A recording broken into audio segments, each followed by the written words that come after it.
আপনারা জানেন যে আমরা গতবারও এই মানে বৈশাখ উপলক্ষে আমরা একটা অনুষ্ঠান করেছিলাম, এবারও মিষ্টিমুখ এবং সাংস্কৃতিক অনুষ্ঠান আমরা করেছি। তো আসলে আমরা সাংবাদিকতার কারণে সারাদিন বাইরে থাকি, নানান কাজে থাকি, বিভিন্ন জায়গায় যাই, কিন্তু আমাদের পরিবারের সময় দেওয়া হয় না বা পরিবারের বিনোদনটা খুবই কম। তা আমরা চিন্তা করছি আসলে আমাদের পরিবারকে নিয়ে যদি আমরা একটি দিন, যেহেতু আজকে পত্রিকা বন্ধ, এই পরিবারকে নিয়ে যশোরের সমস্ত রাজনৈতিক সাংস্কৃতিক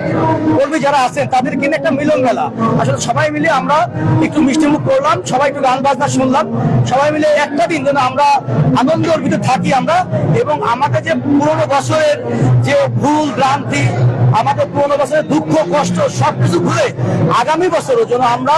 নতুন করে নতুন উদ্যমে আমরা যেন কাজ করতে পারি, সেই উদ্দেশ্য নিয়ে সবাই মিলে একটা উৎসবমুখর পরিবেশ আমরা আনন্দ করার জন্য মূলত এই আয়োজন। আমি ধন্যবাদ জানাচ্ছি সুবর্ণ ভূমিকে আমাদের এই অনুষ্ঠান লাইভ করার জন্য।